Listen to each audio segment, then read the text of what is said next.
अकाउंटचे 2000 कोटी रुपयाचे प्रस्ताव हे पैसे 46 लाख शेतकऱ्यांच्या खात्यावर जाण्याच्या संदर्भातली कारवाई पूर्ण झालेली आहे। तरी आणखीन जवळजवळ 20 लाख शेतकऱ्यांचे अकाउंट महाडीपीडी कडनं त्यांची ई-केवायसी आणि त्याचबरोबर त्यांचे मोबाईल आधारला लिंक करणं एवढे काम राहिलंय। तर आज कृषी विभागाला कृषी सहाय्यकापासून ते कृषी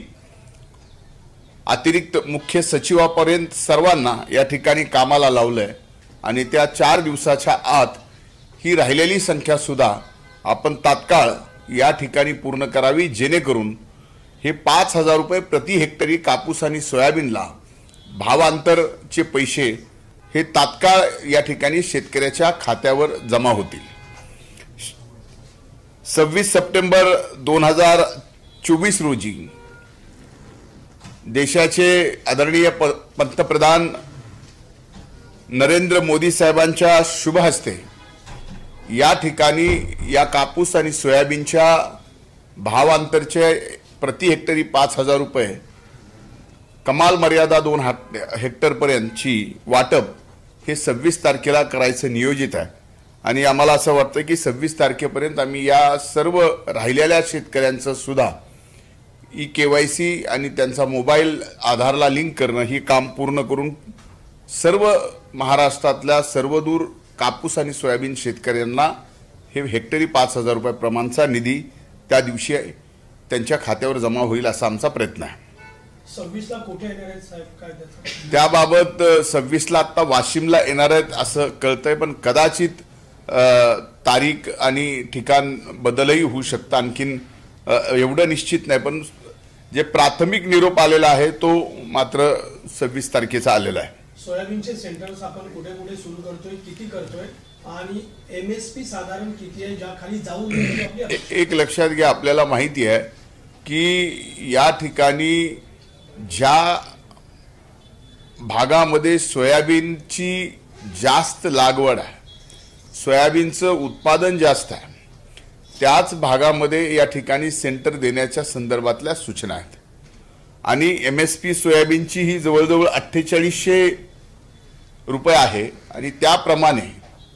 ती खरेदी 48 प्लस काहीतरी आहे वरती, त्याप्रमाणे ती खरेदी शेतकऱ्यांकडनं केली जाणार आहे।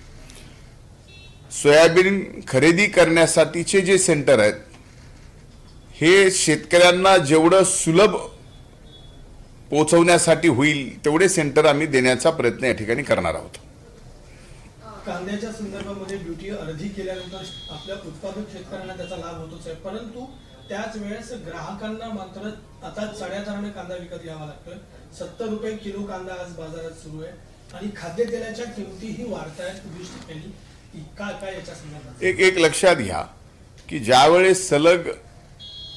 मागच्या 5 वर्षापासून 4 वर्षापासून कांदा उत्पादक शेतकऱ्याच्या कांद्याला भाव मिळत नाही, अशा वेळेला जर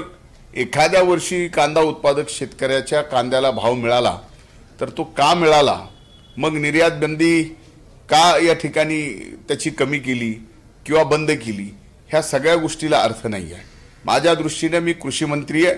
आणि मला असं वाटतं की माझ्या शेतकऱ्यांनी उत्पादित केलेल्या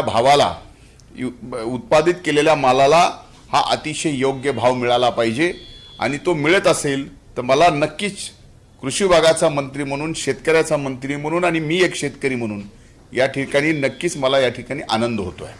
मुंडे साहेब, सोयाबीनचं किती प्रोडक्शन झालंय आणि मार्केट रेट काय आहे? एमएसपी रेट एक एमएसपी आता मार्केट रेट हा 4500 ते 4600च्या आत आहे, त्यामुळे स्वाभाविक आहे की एमएसपी पेक्षा आज मार्केट आत्ता जे आहे ते खाली आहे, पण नवीन सोयाबीन ज्यावेळेस मार्केटमध्ये येईल त्यावेळेस भाव जर एमएसपीच्या खाली गेले तर त्याची खरेदी मात्र एमएसपी दराने केली गेली पाहिजे। ही जी आम्ही वारंवार राज्य सरकार म्हणून केंद्राकडे आदरणीय शिवराजसिंग चौहान साहेबांकडे मागणी करत होतो, त्या मागणीला यश आलं। आदरणीय शिवराजसिंग चौहान साहेबांनी राज्य कृषी प्रदर्शनाच्या उद्घाटनाच्या वेळेलाच परळी वैद्यनाथ येथे घोषित केलं होतं की आम्ही सोयाबीनची खरेदी या ठिकाणी एमएसपीच्या दराप्रमाणे करण्याची परवानगी राज्याला देऊ, ती परवानगी त्यांनी दिली। त्याच वेळेस त्यांनी शब्द दिला होता की कांद्याच्या बाबतचा निर्णय निर्यातीचा आणि त्याचबाबत तेलावरचा जो काही टॅक्स आहे, जो बाहेरून येणारं तेल आपल्या देशात आहे त्याच्या संबंधातला टॅक्स वाढवणं सुद्धा, ज्याच्यामुळं की आपल्या इकडली सोयाबीनवर चांगला भाव मिळेल मार्केटमध्ये सुद्धा, हा जो प्रयत्न होता तो पहिल्यांदा या ठिकाणी केंद्र सरकारकडून झाला आणि मी या ठिकाणी त्यांचे मनापासून अभिनंदन करतो आणि आभारही मानतो. राष्ट्रवादी काँग्रेसचे काही नेते नाराज आहेत आणि भाजपकडे म्हणजे तिथे पक्षश्रेष्ठीकडे तक्रार करणार आहेत, अशा पद्धतीची चर्चा आहे, असं काही आहे का? एक मग मला कशाबद्दल नाराज आणि कुणाकडे तक्रार करणार काय? केंद्रीय नेतृत्वाकडे तक्रार करणार, अजितदादा तक्रार करणार, कारण गेल्या काही काळात भाजपचे नेते नितेश राणे किंवा अनिल बोंडे याबाबत आदरणीय दादांनी आणि अनेक राष्ट्रवादी काँग्रेस पक्षाच्या आणि महायुतीमधल्या काही घटक पक्षांनी सुद्धा याबाबत तीव्र नाराजी व्यक्त केली, हे स्पष्ट.